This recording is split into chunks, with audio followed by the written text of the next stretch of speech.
Welcome, everyone. I so appreciate you being here. I so appreciate your time. And for my speakers, I so appreciate, the knowledge that you are going to share. So welcome to supporting your teenager with online learning. Of course, we're not going to just stick with teenagers. We are focusing overall on children.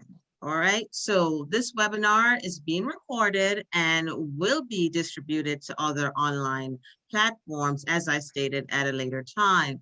I am Dr. Neva Helena Alexander, and I'm going to be the host and moderator today. Again, thank you. So a little bit about me. I have a company called NEVALLIANCE, and I also have a nonprofit organization. The nonprofit organization is called National Educational Venture Alliance, and that is actually what's sponsoring this event. So what exactly is National Educational Venture Alliance? Acronym NEVA. It was based out of my passion I believe in education, and especially on the college level. You could go on and be a movie star, you could go on and be whatever you want to be. But let me tell you something special about knowledge, right? Yeah, I believe in trade school, I believe in all of that stuff, but just going to a higher place of learning, right? You come out a different person. And so I wanted to give opportunities to individuals that are studying, of course, in the United States, because if you look at certain communities, they don't really have individuals to help them go through the college process. And if you're coming from the international realm, from the Caribbean, from Africa, from Europe, wherever, you don't necessarily understand the US system and how to maneuver through it. So I created this organization to do such. How do we function? We do charge minimal, but we rely on donation, right? So individuals donate to the organization. They may sponsor a child or a teenager, because really we're working with individuals that are ready for college. So they're like 16 and up, and they'll sponsor them. I've had individuals who don't have necessarily won't give you the money, but they will sign off on a letter for someone, just different ways to get the organization going. On the other part, by the way, and you could learn more about National Educational Venture Alliance at nationaleducational.org. On the other hand, I have NEVALLIANCE. The NEVALLIANCE has developed or evolved over the years. But right now, we are recognized in the state of Florida. I'm actually in Florida at the moment. We're recognized more of a trade school or career school. I offer different things from the college preparation, GRE, GMAT, also individuals that are looking to get their license for insurance. We are approved to do that. And individuals who are looking to get into business, we have a program for that as well. And that's NEVALLIANCE in a nutshell, right? I know it's a lot, but that's just in a nutshell, right? So let's move on a little deeper about who I am, right? So that's my company, yeah? So I was raised by a mom who did not, her education basically stopped at primary school. And I was determined. Like, I'm going to break this cycle, right? So I basically, with a few funding, but I basically pushed myself to where I have a doctorate. Well, my bachelor's is in legal studies. My bachelor's is in social science. And I figure, you know what, I can roll this all up into education, right? So a doctorate in educational leadership, right? And So also, I have traveled to many places. I've taught in many places, from Saudi Arabia, from Bahrain to um, I'm Jamaica. Let's not forget that.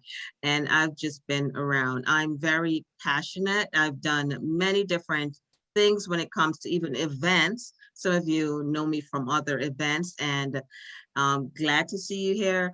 Thank you so much. And I just want to highlight someone that came in. She's actually Dr. Corinne, and she's one of our sponsors for National Educational Venture Alliance. So really want to, say hello. Thank you, Dr. Corinne, for that. Now, let's move on. Now we have, there are pros and cons, pros and cons to online classes, right? You hear, online classes can be convenient. You hear it could be flexible, right? You you hear, depending if they're paying or not, it could be affordable. Some might say the interaction is better. Some might say that, right? But on the other hand, the disadvantage is sometimes the student or students will feel isolated. They don't have a way to really interact. It is not the same. You have to be self-disciplined, right? And one of the things I want to highlight is, you have to have teachers who are passionate, but there's so much a teacher can do. And then you also have the disadvantage. The advantage is technology. The disadvantage is also technology.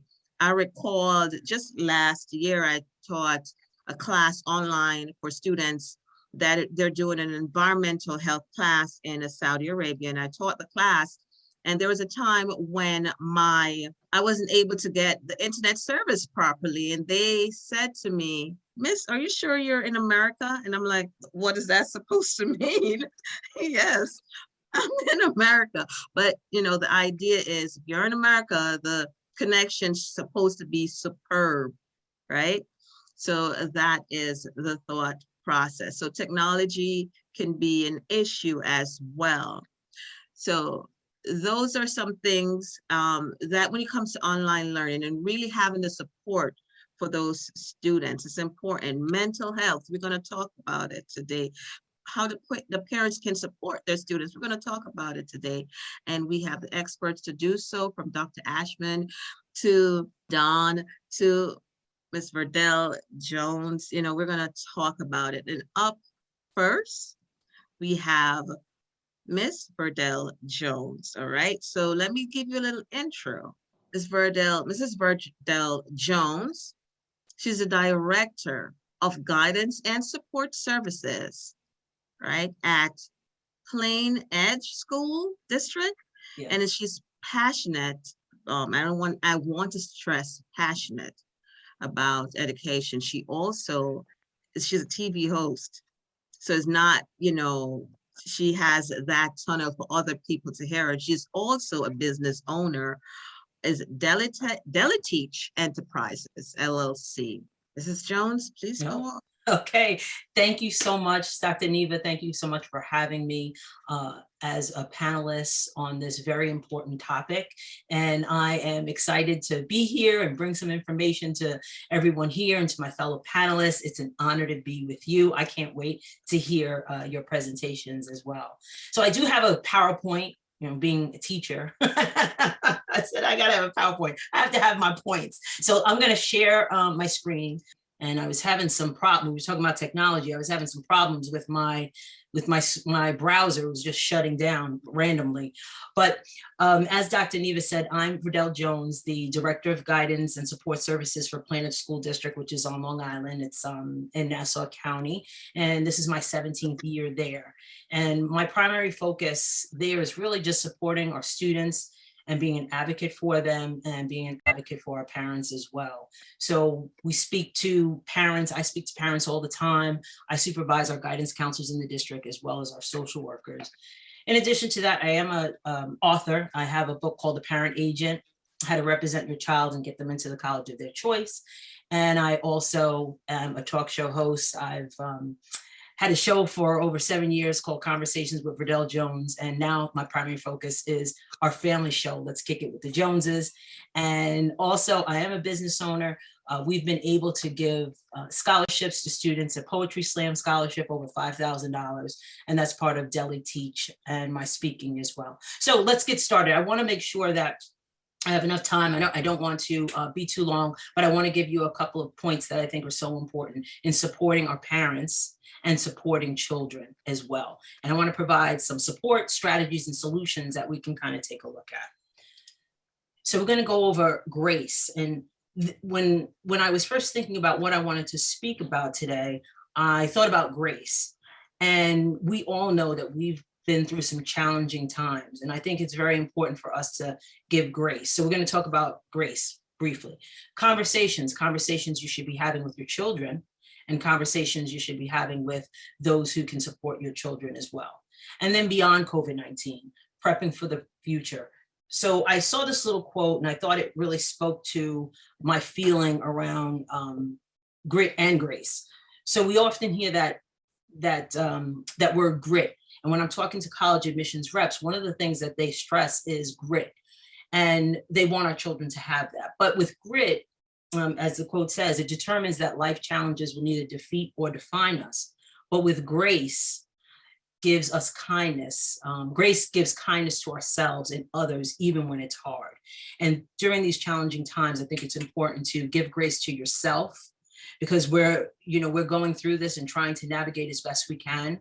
Give grace to your children and give grace to those supporting your children as well. Like I said, it's not just isolated, which is such an interesting thing about this time. It's a global thing. It impacts everyone. So everyone is touched by it, and we should give each other some grace around this challenging time as well. So conversations, and what I mean by that is getting to know your children. I had mentioned that I wrote a book called The Parent Agent, How to Represent Your Child and Get Them into the College of Their Choice. And one of the main things, or a lot of what I talk about, is getting to know your child to set them up for success. Because the more you know your child, the more you're able to put them in situations that are beneficial to them and help them thrive, not only as a person, but as a student, as a learner. So we have to talk to our children. One of the things that I think parents sometimes find challenging, especially with teenagers, is talking to them and being able to hear their voice and letting them voice their opinions or voice their concerns. So in the book I give, and this is for younger children too, I give a list of questions that parents can actually ask their students to get the conversation started. With our own children, I have 2 children. They're grownish children now, 29 and 25. And we always had conversations with them. And some of the questions that we asked them to spark that, conversation were, what's your favorite thing about school? What's your least favorite thing about school? What are 3 things that you do well? You want to encourage them. And who is your best friend and why? And I have more questions, but the last one I'll leave you with, if you could spend the day doing anything you wanted to do, what would that be? And in asking your children these questions, it really is a jump start to getting to know them and gaining insight to who they are. And it doesn't matter what age they are. I think it's just important to continue having those conversations with your children and getting to know them. So conversations, very, very important. And to kind of further that discussion, I wanted to talk about the best ways to support your children, because I said I wanted to give support strategies and solutions. There's a delicate balance, especially when you're talking about teenagers, because teenagers want to be able to do things on their own. And parents think they might be able to do things, some things on their own. But I think it's very important for us to strike that balance, especially with our teenagers. They still need us, and they probably need us even more, but in different ways. So in supporting your children with school in general, and specifically online tasks, I think it's very imperative to stick to a schedule. Now, districts are doing things, differently. I would say, there's disparities from district to district, and they all do things a little bit differently. You might have a school that only has your child working in front of the computer per se for an hour, or you might have a situation where the teacher is actually conducting the lesson and your student is sitting there for hours upon hours taking in the content. So things are structured a little bit differently, but I think it's important to, set a schedule, set a routine, and get your child's input from it as well. If maybe you can say, all right, after you do this, then you can, play video games. We know kids love playing video games, or maybe you can spend time, talking with a friend or FaceTiming with a friend. But I think sticking to a schedule is so important. And that's from little kids all the way up to teenagers. A schedule needs to be in place because kids want that consistency as much as we can give that to them. Another thing that I think is very important and is setting up an effective workspace for your children. Everyone has a different situation within their household, but you can make sure that your students have the supplies that they need to be able to be successful in the class as well. That goes for online and in school. One of the challenging things, and I'm going to talk about challenges a little bit, but one of the biggest complaints about the online learning that I've heard from teachers is that the students don't turn on their screen. They don't want to be seen. And that's a big challenge for teachers. And some teachers are strict with it. You have to turn on your monitor. I have to see you. But, I took a step back on that and thinking of my own experience. As we went into the pandemic, I had to work from home. I had to bring my work into my home. And that was very uncomfortable for me because I'm not used to that. When I go to work, I do work at home when I come from work, but I don't bring work home. I don't bring work in my house with the meetings that we have to have, the conversations that we had to have with, whether it be parents or students or even, our administrators or my counselors, what have you. So think about it from a child's perspective. They're asked to bring the school into their home, which is a safe place for most students. So they're in their bedroom and they have to learn and show everybody in the class their safe space. So that is uncomfortable for some students. So it might not be every student, but some students that could be a problem for them. So creating a space where they feel comfortable to be able to share their screen per se is very, very important in an online platform, especially when you're talking about teenagers. So support executive functioning. We always hear that term, executive functioning. Executive functioning has to do with adaptable learning, planning, your self-monitoring, self-control, your organization, and your time management. So as a parent, you should support your children with these executive function skills. Help them with their organization. Help them with being able to self-monitor what they're doing and take control of what they're doing. I think it's a very important thing that students need to learn. And so they don't know these things, just instinctually. These are things that need to be taught and kind of supported. Setting clear boundaries for your students as well. I know when my kids were younger, they would come home with a project and it would be, a fun project and I would take the project over. I would do a lot of the project for them because it was fun for me too. But especially with our high school students, first of all, a lot of the stuff I wouldn't even know how to do, especially the math part of it. But we have to set clear boundaries in the sense that you're going to let your child do the work. And don't be so quick to jump in to rescue them, to let them figure it out. And some students might say, you can help me as much as you want, mom or dad. And some might say, don't help me at all. But I think you need to set those clear boundaries, not do the work for them, but support them in their work and ask them what they need to be supported. And then finally, supporting your children is building independence. And all these skills that I was talking about to support your children, these will benefit them in school, again, when they're in high school, when they're in elementary, middle school, but also when they go to college. Everybody needs to have executive functioning skills. But that independence, I think, is so important to help them be able to fall and get back up, and to be able to know how to sit at their desk and be able to use tools that you help support them with, whether it be a planner, whether it be something written on the board. I know when our kids were younger, we always had we still have a calendar up, and we put in things that they need to know. And I think that's important. That's a strategy or skill that you can help your child with.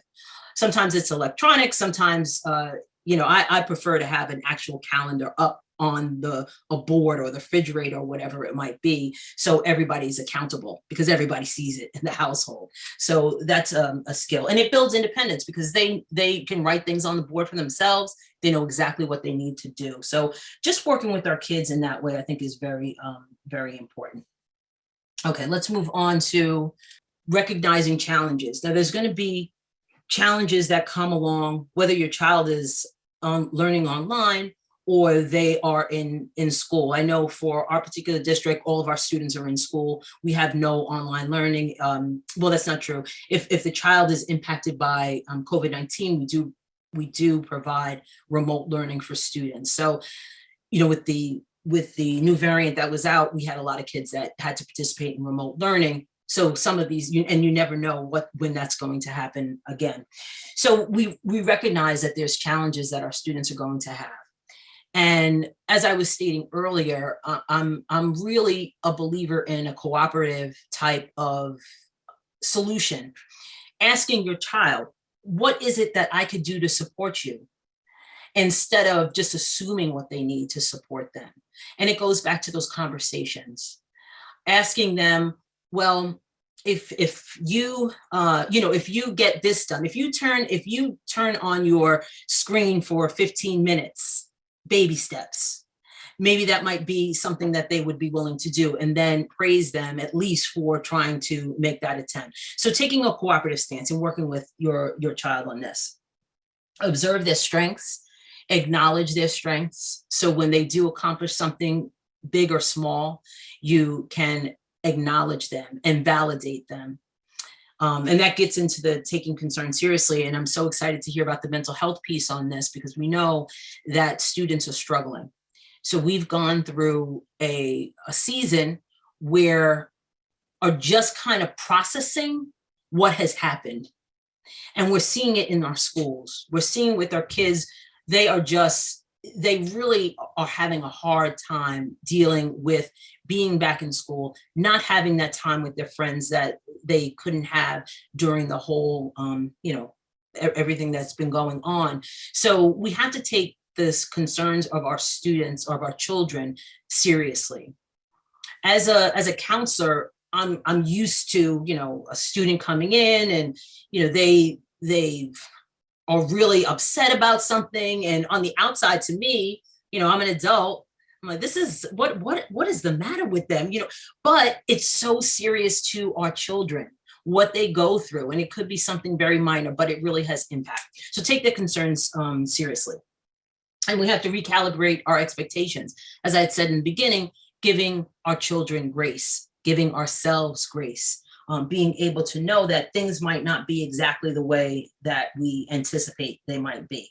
And just going back to the taking our children's concern seriously, we have to do that in our speak. We have to validate them. So if they're feeling anxious, we have to validate them and say, yeah, I know you're feeling anxious. I understand this might be overwhelming for you. What can we do to support you?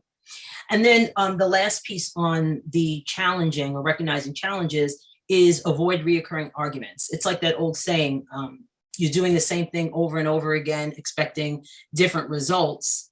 So avoiding those arguments, I think there's value to finding out what the real issue is with your child.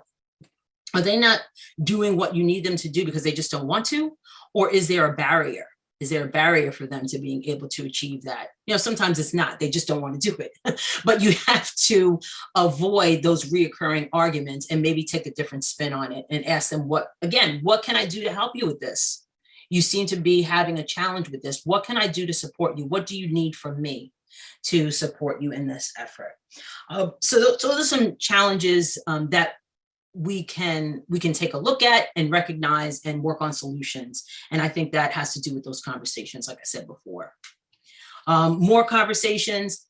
Teachers are there for, as a resource. They can help your child with the coursework. You can reach out to the teacher in reference to extra help and find out what the status and the grades are. I work with a lot of teachers, and they are sometimes very afraid to talk to the parents for whatever reason. I'm not sure what it is, but they are very scared to talk to parents. So parents, call them. If you call them, you see your child is struggling in some area, call them, reach out to them, see what can be done, and see what support the teacher can offer your child to get them to where they need to be. A child might not be failing, but they're not getting the grades that you want them to get. Call them, call the teacher. The teacher is there to support you and to support your child. And teachers are also confidants to some of our students as well. And they're a good resource for parents to tap into. And school counselors, they're there for some social and emotional support. So if your student is struggling or if there's an issue that's going on in your household, I know some people don't like to, share their business with people sometimes, but the school counselor is definitely a good resource to support your child in school and to let the teachers know, hey, this child is going through a situation. They don't have to be specific in that situation, but they know that the child might be going through something. So that social emotional support is very important. Academic supports as well. Counselors can tap you into resources that are valuable for your students and help them in their learning as well, maybe even outside of the teachers' resources that are available. Post-secondary education, one of my favorites. They are definitely a resource to help you with those the planning and the process of post-secondary education. And events. We lost a lot of events during the lockdown and COVID and online learning and all of that. Reach out to the counselor. They're a great starting point to find out what events are actually going on that I may have missed or that are coming now that we're opening up a little bit. So those are some things, again, with the conversations. And the last piece I'll talk about is post-secondary plans. Things have changed in the world of college during this time. College exploration is pretty much, similar in the fact that you can tap into resources to get what you need to find out about different colleges. But again, going back to the counselor is also helpful. Dr. Neva has a great resource for people to tap into also for college exploration. Standardized tests, I think, is an important one. It's a big piece of the post-secondary plans. A lot of colleges are going test optional. What that means is the ACT and SAT are not necessarily required for your application for college admissions. I was on a conference with several Tier 1 and Ivy League schools a couple of days ago, and it will not hurt a student if they do not present these scores. So students need to know that test optional is a real thing. And about 50%, all the schools that were on there, it was like Fordham and NYU, Columbia, and some other schools, they said 50% of their applicants did not submit a SAT or ACT score. So I think that's very valuable information. College visits are looking a little bit different. Again, I was talking about events before. These are some of the events that students did not get to do. However, with the online, a lot of colleges pivoted and they went to having programs that are online. And the beauty of that is students who might not have the access to getting to on a college campus or talking to a college rep at their school, they can now do that virtually. So there's a lot of opportunities for students to take advantage of college visits that way. Other resources, I am always available to, if anybody has any questions about anything that I mentioned today, my email address is there. I'm on LinkedIn. You can find Conversations with Verdell Jones on Facebook and YouTube. And Deli Teach is my organization. And Let's Kick It with the Joneses is our family show. So if anybody has any concerns or questions, or you want to ask me any information about any of this, I can tap you into the resources that you may need. And with that being said, thank you. Thank you, thank you, thank you so much. Really appreciate the knowledge that you share. We will have some time for questions that anyone have for Mrs. Verdell Jones. I do want to say something before I go to the comment, because I know there was some individuals in the chat box. The ACT and SAT is optional. However, for international students outside of the country, it is the optional part is not really there because it's used as a way to measure if they're Age. getting any kind of scholarship or anything Right. like that. So and that was one of the, topics in the discussion in reference to that. And my advice to anyone who is thinking about test optional, if you're a good test taker, take that test. But if you're thinking about going test optional, please, every single college has on their website testing information. So you can go to the college website, type in testing policy, and then find out exactly what they want. Some colleges will say, we don't want them, but it might impact scholarships. So that's something that you really have to, it's individualized. There's 4,000 plus 4,500 colleges out there. So they do things a little bit differently. So you want to make sure that you get the information directly from the college. Thank you. Dr. G said, I think executive function is often overlooked, taken for granted. Mm-hmm. Exactly. And is it someone is okay? Hi, she's waving. She's asking for the PowerPoint, the presentation, if it could be emailed.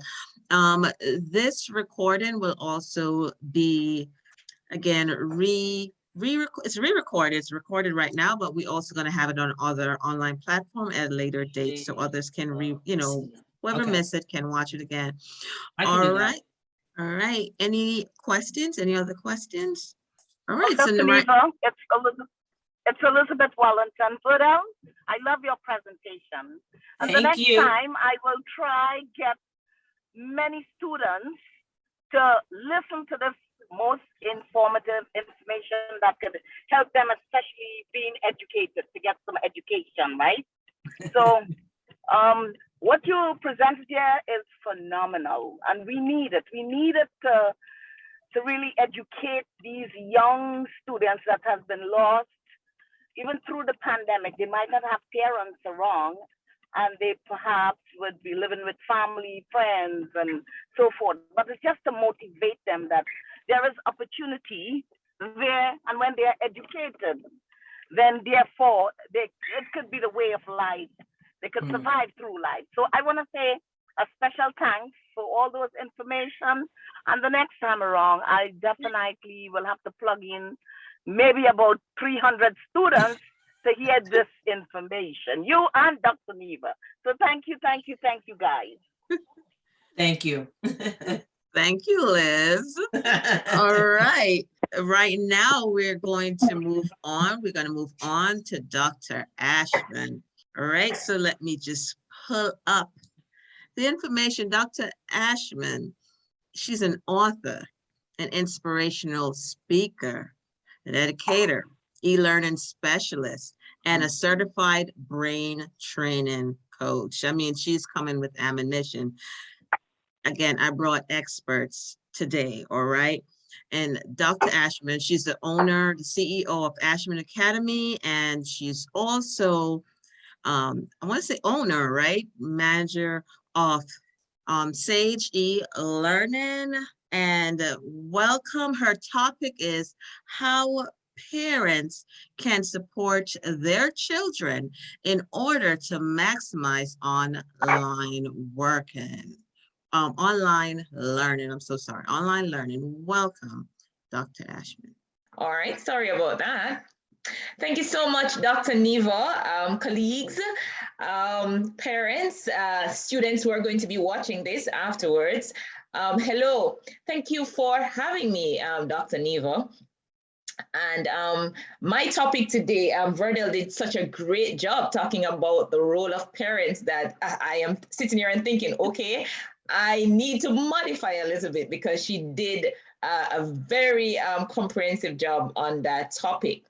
Okay, so I want to talk about the role of parents, yes, and I also want to talk a little bit about the role of teachers. So a little on my background. In 2003, I came to the USA to study. I came to do my master's. And when I was done, I actually went for a job interview. And at the interview, gentlemen were talking about their company, and they owned an e-learning company. Now, a year prior to 2005, I had started an online test prep business in Jamaica. And let me tell you something, when I listened to the gentlemen talk about their company and what they have done in the US and so on, I stopped the interview and I said, listen, guys, I no longer want this job. What I want to do is to hire you guys to work for me, but I don't have any money to pay you. But this is how we're going to do it. I'm going to go back to the Caribbean and I'm going to bring e-learning there. And you guys are going to work for me. We're going to make money and I'm going to pay you a percentage of what I make in the Caribbean. And that's how I started e-learning in the Caribbean back in 2005. I started the first e-learning company. I have done tremendously well. I've partnered with some top universities. I've done work with Harvard. I've done work with large book publishing houses, Macmillan Publishers, Nelson Thornes. I've done work with governments and that kind of thing, you know. So I took e-learning back to the Caribbean. Now it's ubiquitous. It's all over the place. So we have many players in the market. And in 2020, I started an e-learning business in Florida. So that's my background. All right, so how can parents support students, their teenagers, and students in general with online learning? All right, so parents can actually work with students to build their knowledge and help them to develop confidence and a love for learning. In education, we call that self-efficacy, getting children to actually believe in themselves, believe that they can do it. And that's an important part of parenting, because one of the biggest things that we can do as adults is to actually get our learners or our children to believe that, hey, you can do this. So one skill we want to work on is to help to build confidence, you know. So even if a child is struggling, I mean, whether online or offline, you want to always provide that support and to say to the child, yes, I know you can. All right. Another thing that we can do, whether it's online or offline, is to figure out your child's learning style, because different children have different learning styles, right? Your child might be a kinesthetic learner. Your child might be a visual learner. Your child might be an auditory learner.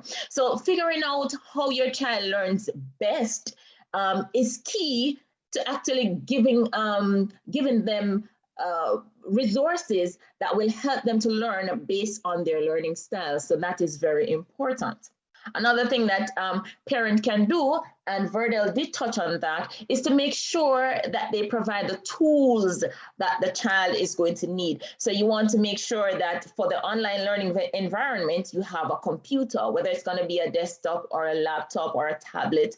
You want to make sure that you have internet connection. So, I mean, we're not going to go to Disney and spend the money now. We're going to pay the cable bill. So we want to make sure that we have the tools so that online learning can take place. Now, we also as parents want to make sure that we reduce distractions as much as possible. So I teach online now, and some of the things that I notice is that I'm teaching and a parent is walking behind the child. We can't do that. Or a child may be on doing their online class and you hear the television in the background. So we don't want to do that. We want to make sure that as much as possible, we reduce distractions, right? So you give your child an environment that is conducive for learning. We keep down the noise. So if you're talking, you want to go somewhere else to, you know, hold your conversation. If you're on the phone too as a parent, you stay out of the earshot of the class space. All right, so you want to make sure that you do that. You also want to ensure that you get your child to understand the reason for online learning, right? So, you know, hey, COVID is happening or whatever it is that's going on, you know, this is the reason that we're doing this, and, you know, help to get your child to understand the importance for him or her to participate in class. All right, so those are some things that are very important. And like I said at the start, Verdell did such a great job talking about the role of parents that I'm just going to jump straight down to what teachers can do to maximize students participating and learning in an online setting. Now, last year, March, I was thinking about the role or the biggest impact that the pandemic would have on education. And I did a video on Facebook, and I spoke about learning gaps and I spoke about learning loss. The research and the data is showing that learning gaps and learning loss, that those two things are some of the major impact because of the pandemic, as a result of the pandemic. Now, learning loss speaks to information that has been lost because it's not been used over a period of time. And learning gaps talks about, the difference between what a child should know versus what it is that they do know. Now, here is what we can do as parents and teachers, talking about teachers now, to bridge the learning loss and the learning gaps. So parents will call me from time to time and say, hey, Dr. Ashman, what can I do to mitigate learning loss, to help my child so we want to find out what we can do to help my child to remember some of the things that they're supposed to be knowing. You also want to find out what it is that you can do to bridge those gaps. And let me tell you, there is a solution. So guys, because your child is in school, not if, your child will be working from a curriculum. So the first thing you want to do, teachers, yeah, your students are working from curriculum. Parents too, your child will be working from a curriculum. First thing you want to do, you want to grab that curriculum. And if you're going to figure out the learning gaps, that is what your child is supposed to know versus what your child knows, then one of the things you want to do is to grab that curriculum and you want to do a little test your knowledge kind of thing with your child. So you want to go through the curriculum and say, hey, do you understand nouns? Do you understand verbs? Do you understand adjectives? And you tick those off. Now, your gaps are going to be what it is that they should know versus what it is that they do know. And if you're going to now come up with a solution to bridge those gaps, those are the things that you want to focus most attention on. So sometimes parents and teachers will say, okay, I'm keeping extra class. It can't be a one solution for everybody. So one of the things you want to do as teachers and as parents is to figure out what are the learning gaps, and then you might want to group students so that they could work on those areas that they need attention. As parents too, you might want to get a tutor, or you might want to just work with a child to bridge those gaps. All right, and you do the same thing for learning loss. You might want to just go through your curriculum, see what it is that your child doesn't remember, because learning loss means that they would have not remembered the data or the information because they haven't been using it for a period of time. So the same way you figure out the gaps, it's in a similar manner that you're going to actually figure out the learning loss, and you want to mitigate those. You want to actually do that. Now, I'm still on teacher, so I've modified my presentation. I'm on teachers, right? Now, teachers, some of the things that you're going to do to make sure that students maximize what is being done in the online space, you want to make sure that students are involved in the lesson. So it can't be a situation where we are just talking, like it's a simplex. Information is just going out. You want to make sure that you're getting feedback. You want to do collaborative assignments. For example, on Sunday, I was teaching a writing class, right? And I said to students, okay, this is what I'm going to do. I am going to get everybody to write in an online document in real time, another person to write supporting details and so on. So I got everybody in a tool as simple as Google Docs, and everybody was just participating. They're writing on the board and they love that. I mean, so you want to make sure, as teachers, that we get everybody involved in the lesson, right? Now, we want to have our little breakout rooms. So, I mean, that students are working in their groups. We want to vary our learning resources as well. So, for example, as teachers, we can source learning resources that, includes ebooks, interactive ebooks, because one of the things that students complain about is that online learning sometimes is boring. So as educators, we have to ensure that we have interactive ebooks.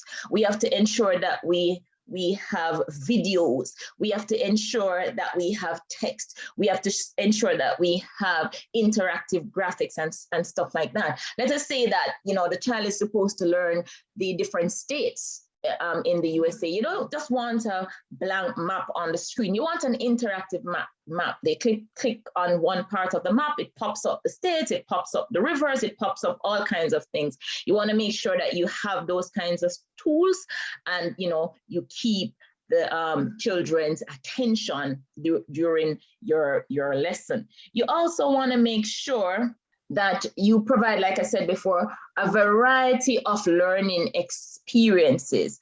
And you want to not just end those experiences in the classroom, you want to give activities, for homework that is going to foster that, all right?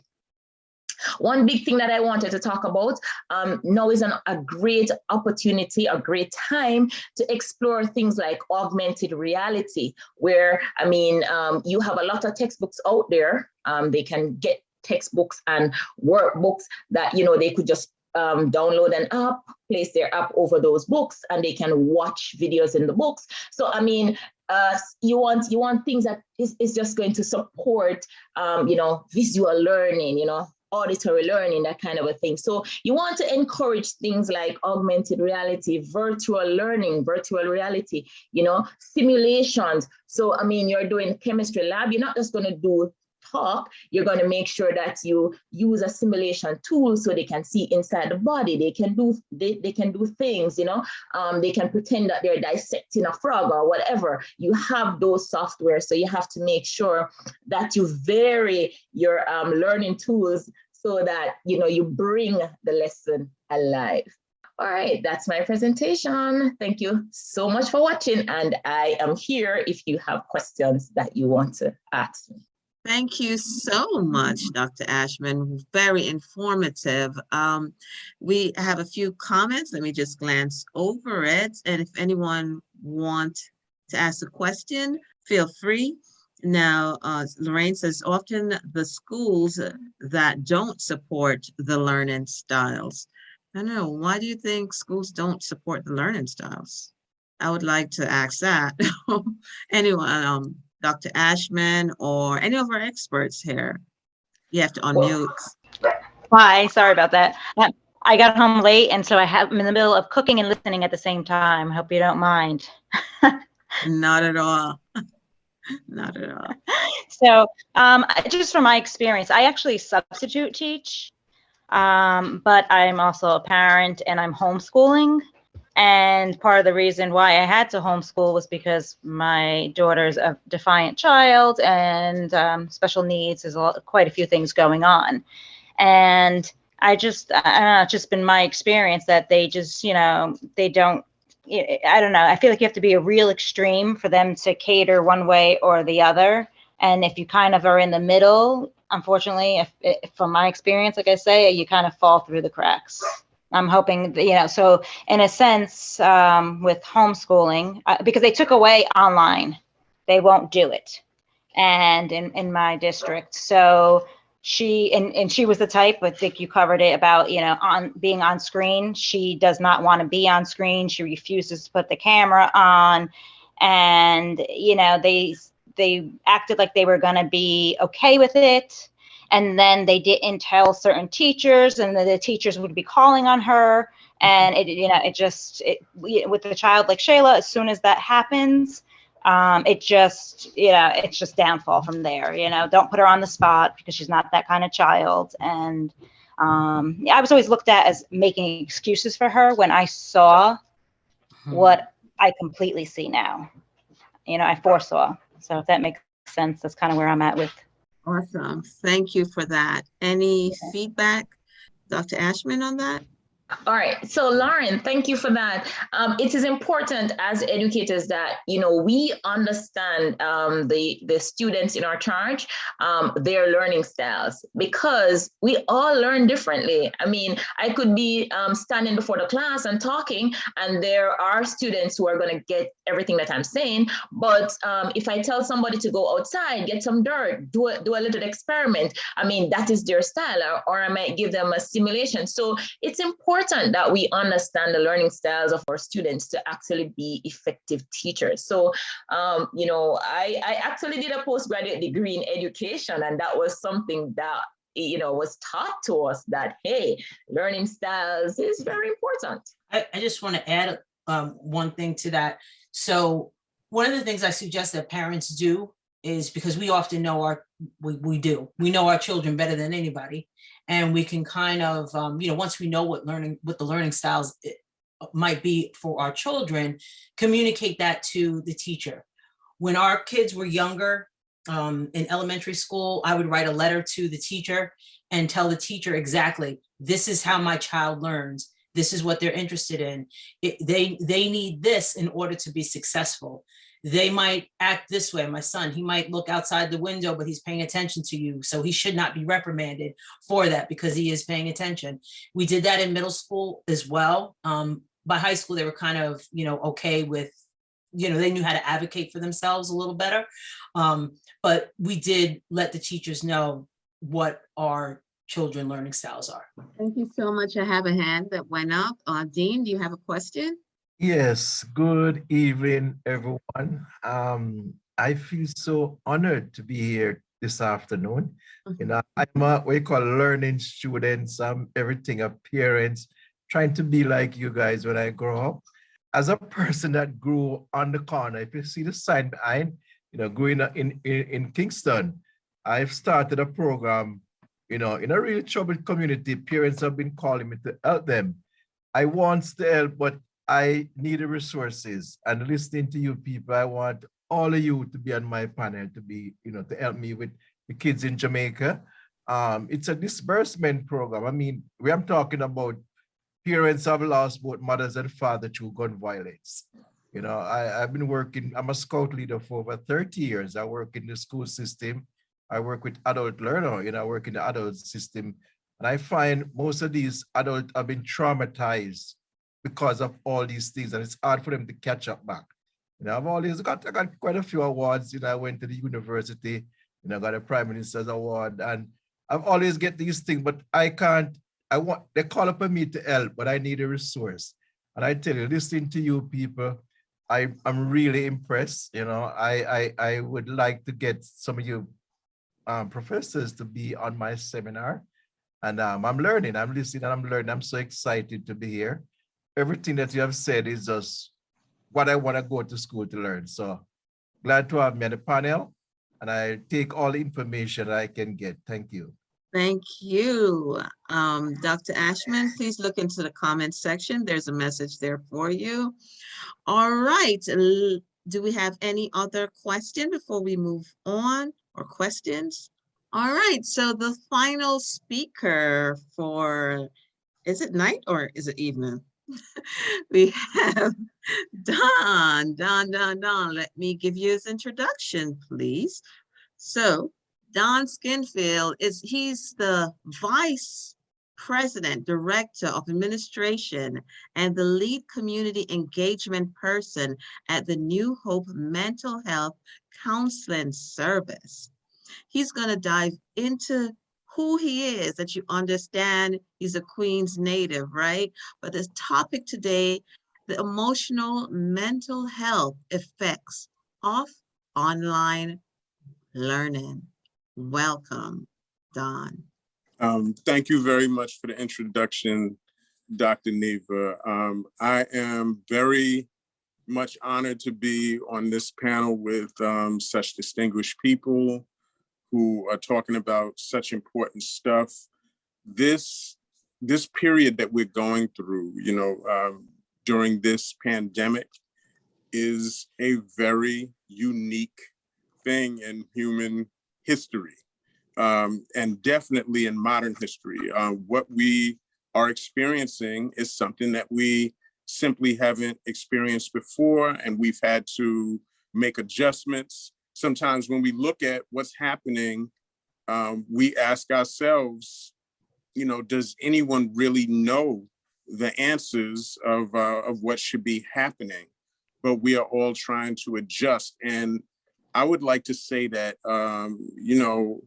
first, I mean, what my mission is as a mental health counselor and a director of a large mental health practice here in Valley Stream.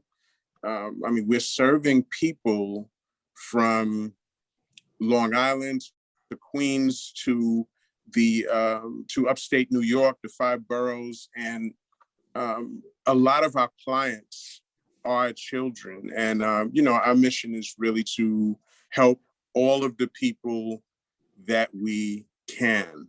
And one thing that I can say is that children are those that are, it's the most challenging, especially the younger the child. It's more challenging to help children through online mental health sessions.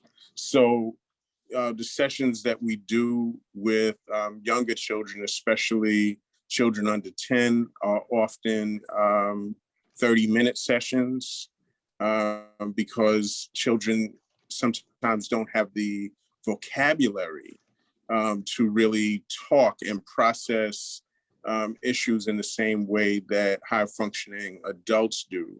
And, so what I would say is that children, products of their lifespan. So if you think about a 10-year-old child, that child has been alive for 10 years. So a school year is a pretty good percentage, maybe 8% of that child's life experience.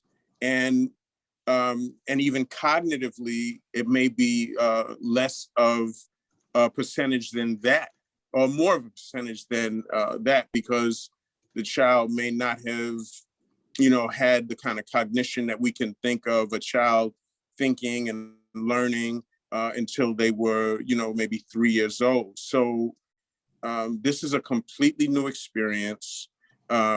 Social interaction is important because social interaction reduces stress, and this is across the line of ages, through children and adults. Social interaction reduces stress, it combats depression, and enhances intellectual stimulation. Children who are not in school are immediately dealing with that challenge, that they are not being stimulated in the same way that they would have been. The social brain, in quotes, is known as the orbital prefrontal cortex. That is part of the frontal lobe of the brain. And typically, when we talk about the frontal lobe of the brain, we're talking about that important executive functioning that was spoken of. We're also talking about social skills and social development. So when you hear about social and emotional learning, what you're really talking about is the development of a child in the way that is not simply cognitive, is not rote learning or even skill learning. It's social and emotional skill building, so that the child will learn cues of how to interact with their peers, how to interact with adults appropriately, what's known as code switching, that there may be ways that you can act amongst your friends that you can't act in school. And this goes, children really are learning this from very young. And sometimes you can see the difference within our children in terms of how they behave in front of different people how much they have learned that code switching, that I'm talking about. So one of the things that I think is very important to do as an intervention to the fact that children are existing in this environment where they had to switch from one way of being, one way of learning what they've known to online learning, is making sure that children have some social experiences. And, in a time like December of 2021, just, a little over a month ago, the Omicron variant was at its highest numbers, especially in New York. And so we really, in many cases, had to totally shut down what our children were doing in terms of social interaction, but as much as possible, even if it's in very small groups, we need to expose our children to interacting either within the family unit or hopefully with peers outside of the family unit in some kind of healthy situation where they get to have a social exchange with other children. Additionally, we really need to, there was a lot of talk about supporting kids and really listening to kids. And, the question of, does talking out a situation help it out? Yes, it does. It turns out that it definitively does help, just for kids to be validated, for them to be heard. And when you say back to a child what you hear them saying, and you actually understand what they're experiencing from their point of view, it does help the child process it. And when I say the child, I'm talking about all the way from age 4 to, teenagers, 16, 17, 18-year-olds need to be validated during this tough period. There's some research that even suggests that when a child is having a tantrum, a lady just a little while ago was talking about her daughter being defiant, that when you say back to the child what they are saying with some emotion, some of the emotion that the child reflected when they said it, that it actually helps the child to calm down. Because, telling a child to calm down or to relax or not to, essentially not to feel or express whatever they are expressing can actually be emotionally damaging in some cases. And so, validating our children is very important. As far as these social skills are concerned, of course, humans range from, loner to life of the party, and the disruption of the social development that is to take place naturally can have untold effects. We talk about often what's happening with learning loss, and the popular phrase is unfinished learning, that possibly children are growing up at a time where you may be able to count maybe 10 years from now what the effects will be of this learning loss or unfinished learning. And so in some cases, there's been studies saying that, there may be $150,000 of earning lost over the period of a lifetime because of what's happening just in these 2 years that we've experienced. Some of the other statistics that I think have been very interesting has been that there's an estimate that between 5 and 8% of children are experiencing what is known as mental health symptoms. So you're seeing children having more signs of anxiety, more irritability, children having, some kind of depressive symptoms.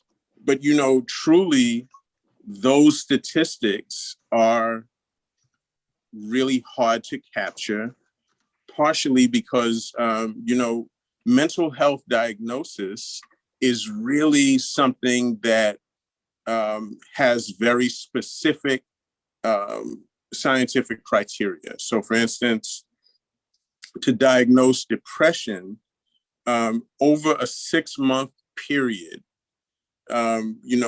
repetitious behaviors, symptoms have to take place, which is, why when there's really distinctive characteristics or things taking place that may indicate a mental health issue, it really means that you need to have that child see someone.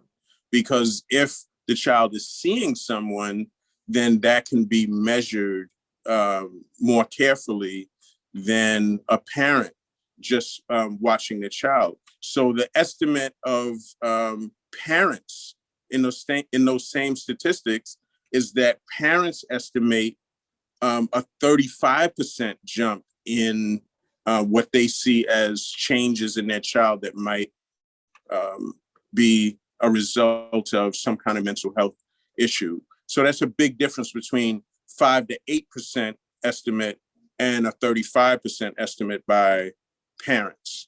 And the reason for that is because it's really hard to measure these things objectively. But if parents are seeing major differences in their children in terms of that irritability that I spoke of, or withdrawal, just not wanting to participate, or other symptoms that may be depressive, it is definitely necessary, I think, to make sure that your child gets the help that they can receive, because it does not have to be at the level of a mental health, quote unquote, illness for that child to receive help. I would like to finish by saying that mental health intervention is low stakes, meaning that if you want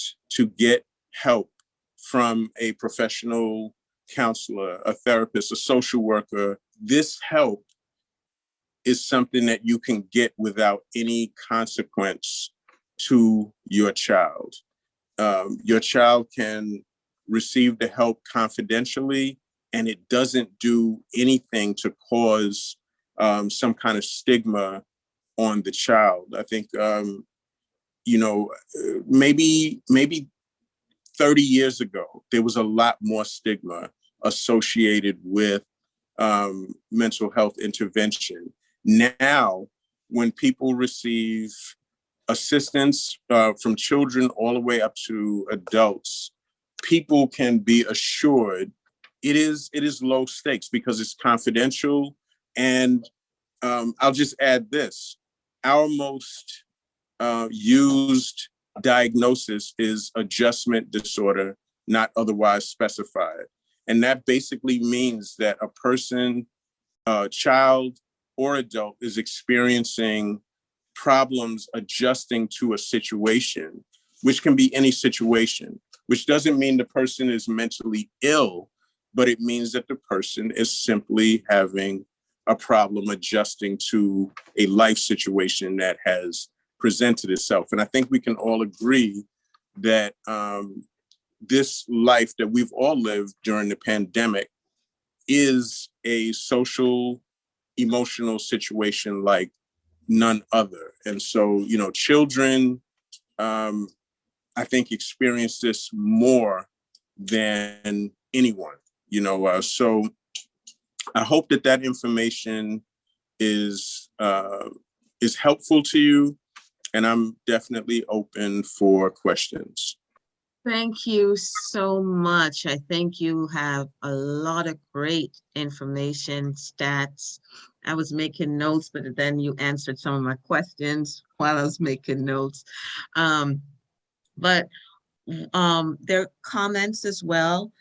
And I'm going to actually open it up to others before I, give my ask the question. So here, let me just go back. Parents, okay, all right. So Fidel is saying, parents, please ask your school what they are doing to support SEL, social emotional learning for your child.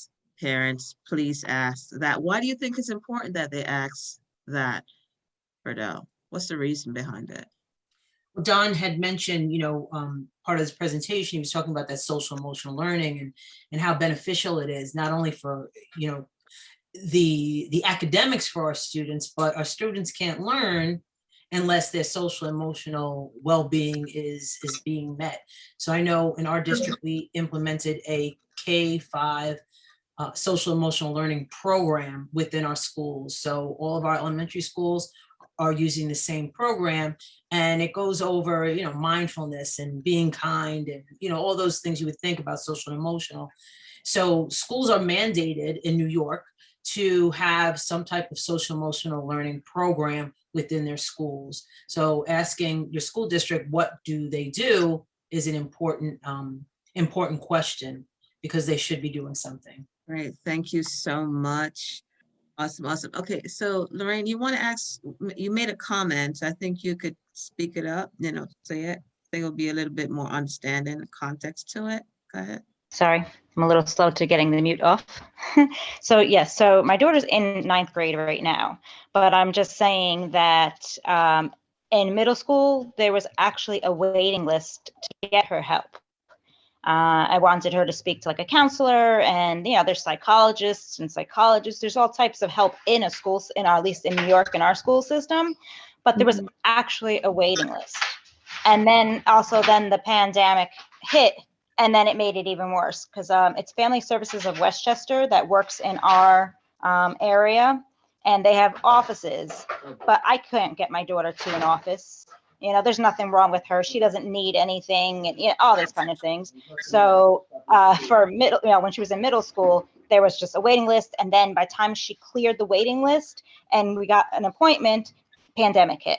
So it was all about timing for me. So it was really bad timing in that sense. But, I completely agree with the point of adjusting. I was just noting that my daughter always had difficulties from a very, very young age. I noticed it in elementary school that she could never move from a Sunday to a Monday. She just couldn't adjust. And it was, emotional attachment. It was everything from a very young age. Even in preschool, I saw it. So being aware of all these things definitely helped me. But unfortunately, even though I was so aware, it didn't really help me that much, because I didn't get the help I needed.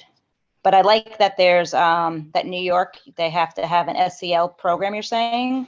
I think, so I like to hear that, because that's something, even though I'm homeschooling, like I say, I'm also substitute teaching in the school system. So it's good to know, because I'm probably going to be a teaching assistant next year. And it's just, it's something that's always good to know. Yeah. Awesome. So Yes. Thank you.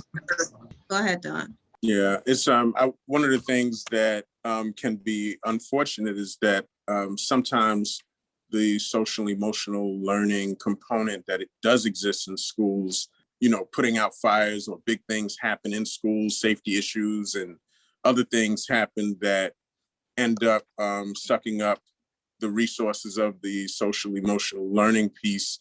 And, the child that does well, or the children that, are not necessarily struggling and can be identified as struggling, sometimes don't get the benefit of the social emotional learning programs. I mean, obviously the best programs that exist in school really create opportunities for a wide swath of kids to get some kind of programming where they may benefit from group or talking with other kids, or talking with other kids with the advisement of an adult who's a school psychologist or social worker that, can help them get through what is a difficult time in life, whether there's a pandemic or not. And I'll just add this. Many of the doctors that have given us clients over the years, like I'm talking about medical directors and other doctors in the community who pass out our literature to their own patients so that patients can get help when they see depression in the doctor's office, etc. Many of these doctors ended up becoming our patients during the pandemic because they were seeing so much death and illness in the hospital that led to family tragedy, just the anxiety of, the spread of COVID, etc. All of these things were causing everyone a great deal of anguish. So we saw a doubling of requests for sessions from 2020 to 2021. I'm glad they got help, but at the same time, it's just sad to hear that the very same doctors that are supposed to be helping us is actually, but they got help, and that's important. So Don, let me ask you, with the students that are not doing well online, do you recommend what can motivate them? Is there any recommendations there? Those are like, oh, this doesn't feel right. I'm not doing it, Yeah, I think that my biggest recommendation is for parents to keep that open and positive relationship with your child so you can keep talking with them. If there's an aunt or a cousin or other people in the family that you can get them together with so that you're keeping that social interaction happening. I think that is a great part of it. Many children, and I'm using children loosely because I'm really talking also about the 16, 17-year-olds, they did not do badly necessarily with online learning. They adjusted, but it does not mean that they are okay without their school experience. And so I personally was very relieved that school was back in effect this year, even though the Omicron variant came along and put a scaring on everybody. And actually, many people I know with children got COVID, children included, but it's, in my mind, it's that important that children receive that in-person experience as much as possible, so I guess just the answer to your question is just us supplementing the ongoing conversation, getting them the counseling if necessary, and getting them the and just improving our own relationships with our children. I'll say this last thing, and that is that kids can also, sometimes the places locally in New York are really overwhelmed, including our agency. We have a little wait in order to get an intake, and then a little wait to see a counselor. So, it can be frustrating for people. The emails and calls we get are like, I need help now. I really need something for my daughter right away. And we can only do the best we can. And, there's the possibility that you could, go across state lines, in the sense that if you're using your insurance, you really have to use a New York professional to see your child, your Blue Cross Blue Shield or your United Healthcare. That person needs to be in New York. In some cases, there's professionals in other states that can help, but they actually can't call it counseling. If it's across state lines, they have to call it coaching or something else. But some of the options that people are using, but generally people can go on psychologytoday.com or just Google what is local in your community. And there's usually a wait, especially now, but you can still get the assistance. All right, thank you. Dean, your hand is up. Yeah, Sir Don, just to commend your thoughts. And I'd like to share a quick story. I have so many personal experience. I was hospitalized for 1 year and 2 months in a nurse's home. And I could remember, being a scout leader for over 30 years, you're running up and you have been there waiting for a machine to take you up to move. That affected me mentally. But the therapist said to me, do what you likes to do best. And I came out over 2 years now. And my environment is like, as I said, I train top scouts. I train Eagle Scouts. Since I came here, I have 3 Eagle Scouts with 3 palms. And I have, in my environment now, I have all my camp counts, all my picture around me where I do everything. I got my bachelor in psychology. And it's like, I'm back to normal. Your environment have a lot to do with you, with the mental part of your recovery. You can't be too clustered. Also I would encourage, being like the bodyguard, who's going to be Mr. Bodyguard. I got COVID, and when I was in the hospital, I said, I've taught thousands of scouts. I use what I've taught to help me recover. Sometimes you have to kick back what you've been teaching other people as a teacher, how to overcome your mental state. And I just like to share that with you, how important it is about the environment around you. So all that I used to do, it's in my little settings, and I feel so comfortable without, this was my sort of recovery back. And I think that's very important with the environment. Absolutely, yeah. Thank you so much. Dr. Ashman? Yes, thank you. I wanted to add a little bit on the SEL, the social and emotional learning. So even if we are not exposed to this in a formal setting, as parents, we can do a lot with our children to teach them self-management skills, responsible decision-making, self-awareness skills, and that kind of thing. I am from an inner city community in Jamaica. And one of the things I did as a child was to sell a lot on the streets, yeah? So I used to sell ground provision. I used to sell guineas at the stoplight, that kind of a thing. But my mother would ensure that, she tells me how to conduct myself on the streets, how to be safe, how to, things like that, how to stay away from drugs and things like that. So those are some of the things that, parents, those are some of the talks that parents should have with children, So even if it is not being done at a district level or at a school level, that's part of the responsibility of being a parent, And those, recently I was talking to someone about, the value of education and how my parents made me feel about how important education was. And I was sharing a story, that when I was to sit my CSEX, which is in the States similar to what you would call a SAT or the ACTs, my mother had to close her bank account to give me the money to sit those exams.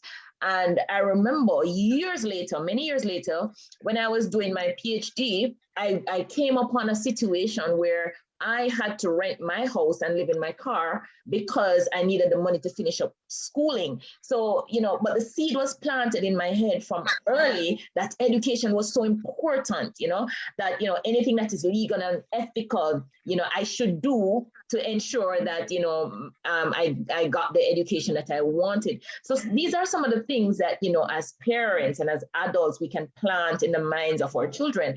And, we can learn a lot from books. We may not be able to speak to Barack Obama, but, we can get his book. We can say to our children, hey, read this book and let's discuss it at the end of, when you're done reading it. We can watch a good documentary together, and talk about some of the things that we learn from the documentary instead of just letting them sit there and watch a television show. Those are some of the ways that, we can get this SEL going on. Awesome. Thank you so much. Now, before I say my parting words, is there any other question or statement? I just want to say thank you to everybody for the great coping skills that I think, I mean, even what Dr. Ashman said just now, I think is, that's kind of my style. Like, you know, I have an 11 and a 14-year-old, and we'll listen to NPR stories together, you know, that particularly that demonstrate some kind of particular message. You know, Dr. King weekend that just passed, we watched Selma together, and you know, those lessons are very valuable to kids in terms of what it can do to, you know, implant something that is important socially, emotionally, or either just in terms of work ethic, etc. Awesome. Thank you so much. And my parting words, I want to share a little story.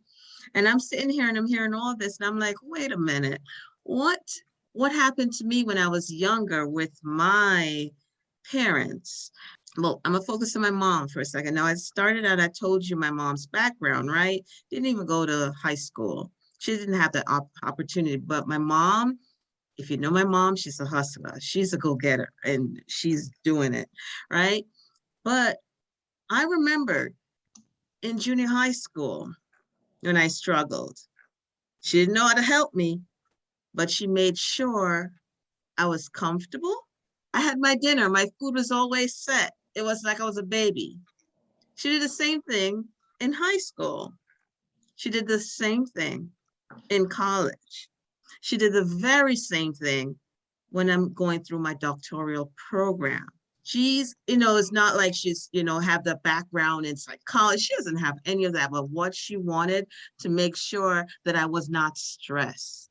She wanted to make sure I was, sometimes I'm like, I'm not a baby, I'm a grown woman. But then again, the comfort relaxed me. So I'm saying, I share my story to say to you, you know, if you're a parent, look at how you can support. You've heard all these speakers, our speakers, talk to you today about the resources. Dr. Ashman, Don, Parental, you heard them. They gave you information. I hope that this presentation was informative and you can take away something from it. I'm going to ask each speaker to drop your information in the chat box, just in case someone needs it. All right. And again, this video is available if you want to share it. And also, you already have my contact, but I'll also put my information in the chat box for you to have it before we close out. Again, thank you so much. And I do appreciate you coming on this evening and listen to this great presentation. Thank you so much. That's where I could be found. And if you have any questions, if you want to go, thank you. I'm going to close it in a minute or two, but just waiting for some more, you know, an individual to take the information in the chat box. Great, great, great presentation. I tell you, the parents, you know, would you believe me? My son at grade 2 going to Mona, they were a trip going to Disneyland. And all the kids, then they didn't get you to go to Disneyland. But my son was born in the state. And he said, don't worry, when he grow up, he's going to be the president of the United States. And believe you me, grade 2, he asked me to draw his workplace, sitting in front of his workplace. And he brought Abraham Lincoln. Grade 3, he said, Daddy, now that Obama is president, he's going to make his job easier. Believe it or not, in 2018, Eagle Scout with 3 palms. He did not become president, but he got a commendation from President Trump and President Obama for being an Eagle Scout with 3 palms. So as a parent, never tell your child he can't do certain things. Support is really good. Thank you very much for having me. All right. Thank you, everybody. Welcome. All right. At this time, thank you all and bye-bye. Thank you. Have a good night, everyone. Thank you. Good night. Bye-bye.